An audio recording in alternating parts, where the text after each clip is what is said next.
Hello, my name is Beck and welcome to my favourite female characters list. I'm celebrating International Women's Day with this video and another video going up later this week. So I wanted to put together a list of female characters written by women that I really loved so that I could celebrate the joy of having women in fantasy, because it's historically a space that has been dominated by male characters and male authors. So it's lovely to see a rise of women writing in this space, being recognised as writing in this space. And I just wanted to point out a few of, I'm sure is a huge list of characters that I really liked written by women in fantasy. So let's get into the characters. The first one is Paige from The Bone Season. This is the fourth book, The Mask Falling, but I don't have The Bone Season on me. This is written by Samantha Shannon and it's an urban fantasy dystopian book, and it's set in the future of where London is imagined in 2055, and it follows a girl named Paige. In the first book she's 19 and she's written in a way that was very relatable to me in terms of her internal monologue and her outward dialogue, her vulnerability being hidden, and I love the way that she's very nuanced. She's not just that I'm shredding femininity and liking girly things because I'm a strong character. She enjoys both. She enjoys dressing up, but she embraces the fact that she has more responsibility than that, and so she can't indulge in that as much as she would like to.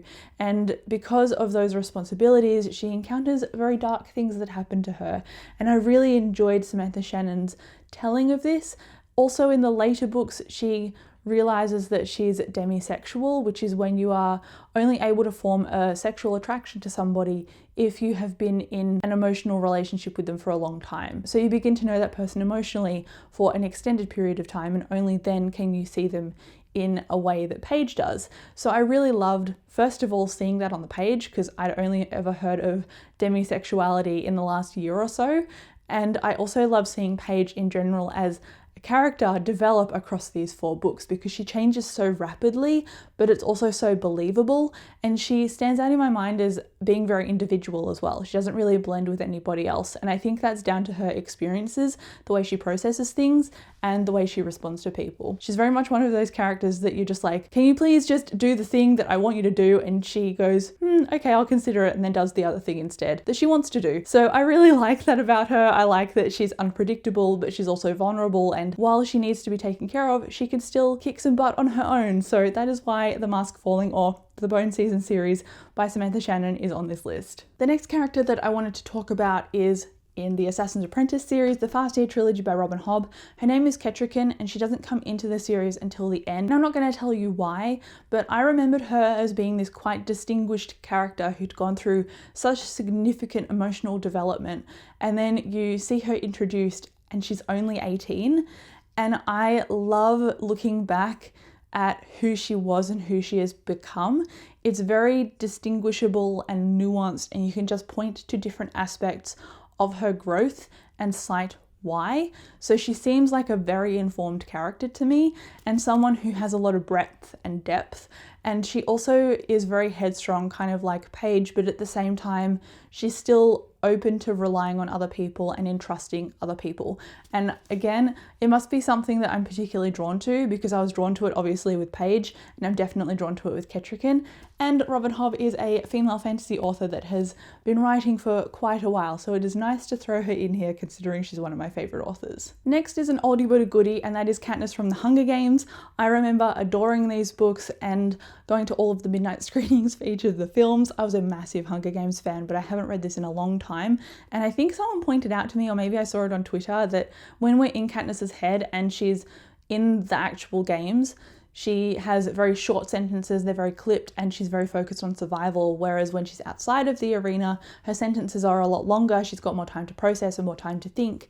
And I loved that she sacrificed herself for family, and she, put herself up for the reaping. Having that motivation takes a lot of guts, and she just wanted to protect her family and ended up in this love triangle, and she used what she had in order to survive, and she was very traumatized from it too. And so her journey is incredible, and I think this stood out to me as different from the other young adult dystopias that I read, because it was just so detailed and about her agency and her body and not having any control over her situation when all she wanted to do was protect her sister.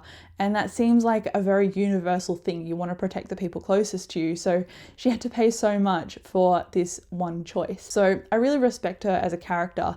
I loved going on this quest with her, and I think I would really enjoy rereading this, but I don't know when I'm going to get time to. So Katniss was one of like the OG characters that I fell in love with because she was so incredible and she was so relatable in the sense that she just seemed like this normal girl, but she wasn't like the chosen one or anything. She was just in this situation and she forced herself to change it.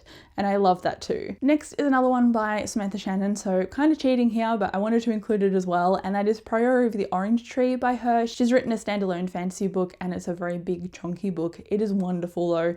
It has about 4 different perspective characters, and the character that I want to specifically cite in this one is Ead, and Ead is tasked with protecting the princess. So Ead is at this castle. She doesn't know the cultural norms. She's from somewhere else completely different. She's from a society of witches from the Priory, and so she has this magical ability. She's quite self-assured, but when she's with the princess and people that are close to her, she tends to be very vulnerable and very questioning and very open. So I like the variation on her personality. She can be very confident, but she's got that facade going as well, and you get to hear her inner thoughts and her processes. And so she's trained and she's got this loving, tender spot, and she's also got to be basically a warrior as well. And I love that array of things that she is. She doesn't just have to be one thing. She's a warrior that protects and that has feelings and who can act on those feelings if she needs to. So I really enjoyed Ead. Ead is probably my favorite and the one I'm most interested in from that book, but there were a few other women in there that were incredible, and there's also a female-female romance in that book as well, so definitely worth picking up. It was done very, very well, and Samantha Shannon again is one of my favorites, so you'll probably see her in the next video that comes up on my channel. I have one more, and then I wanted to talk about 3 women who are written by male authors who have done an incredible job with them. So the next one that I want to talk to is a Robin Hobb one as well, and that is Malta. And Malta is the daughter of the Vestrit family. So she is in the Live Ship Traders books. I think I have one and it's behind everything else. Let me grab it. Ship of Magic is the first book, and Malta appears in this book, and she appears as such a spoiled brat who's very pretentious, and she comes from a world of wealth and money because her family, the Vestrit family, are quite renowned traders. They have what's called a live ship, and this live ship travels up the Rainwild rivers, which will dissolve the boats of any other people. But the live ship traders have a particular card up their sleeve, which is when their ships have 3 generations of people die on board their deck, their souls and their blood get infused with the ship, and then the ship comes to life with its own heart and mind and soul. So because of the sturdiness of these ships, because of the way that they can think for themselves, they can navigate up the Rainwild rivers, and they can do that safely. So Malta is very much used to having these grand things within her reach, and something happens at the start of the book that she's not really on board with, and that brings out her bratty side, but she goes through such an incredible, I want to say journey, I don't want to say journey, but I mean journey, and it's physical and mental, and I found it so amazing that I could look back on the series and Malta had become one of my favorite characters ever, when at the start I just viscerally hated her. And I love how Robin Hobb managed to make that a 180 for me. She's a very talented writer in that respect, and she writes characters in such a detailed way. No matter their gender, she's incredible at it. So I wanted to cite her for Malta just because she started out as a girl that I hated, and sure enough, Robin Hobb managed to turn that around and go, actually no, you're going to respect this character, and she made it happen. I can't wait to reread the Live Ship series because rediscovering my hate and then love for Malta is really gonna give me life. And now I said that I was going to talk about 3 characters that are written by men but are written in a way that feels nuanced and developed and multifaceted, and I wanted to cite Mia from Nevernight here. J. Kristoff wrote a bisexual teenage female lead, and he did it in a way that made her seem grand, aggravating, annoying, and very convincing. She's a very specific character. She stands out to me. She feels 3-dimensional and like she can make her own choices. And I really appreciate that when I'm reading a book by somebody who is not of the same experience as me. I think Jay did an incredible job with Mia, and he really conveyed that voice Definitely I got angry at her and annoyed by her, but it was done in a convincing way, and her character, what she was doing, made me believe those things even if I didn't necessarily like it. So if you didn't know, Nevernight is about Maja, who is seeking revenge for the wrongdoings done to her family, so she goes to an assassin school, and it unravels from that point on. So let's go into the next book, and that is Skyward by Brandon Sanderson. Spencer is the main character here, and she very much frustrated me for the first 100 or so pages of this book.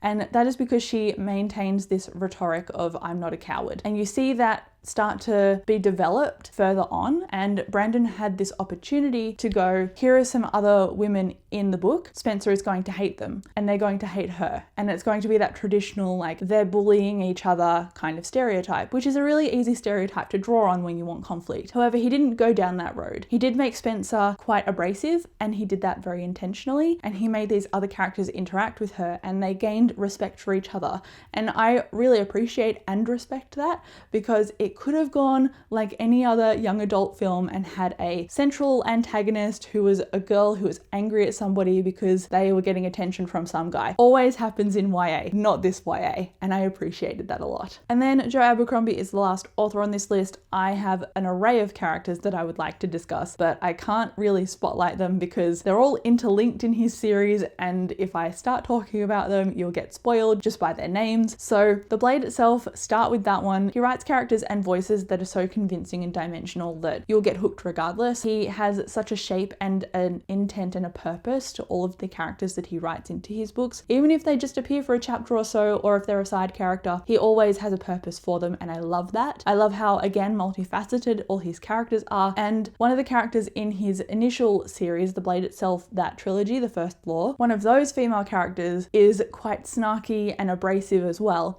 I think I have a type. I like angry, abrasive characters with a bit of a soft side for the people that they care about. So he's got one of those in his first trilogy. Now you know something to be excited for about that series. So I really loved Joe Abercrombie. I really respect Abercrombie, Sanderson, and Kristoff for the characters they've built so far. I'm really excited for all of these brilliant female characters and these authors that I've talked about, but I will be spotlighting authors in a video later this week. So in this video, I just really wanted to talk about characters that have made an impact on me. So if you have any female characters that have made an impact on you, written by men, women, or any other gender, I'm very much appreciative of your recommendations. So thank you so much for watching this video. I'll come chat to you down in the comments, and I'll see you in my next one. Bye.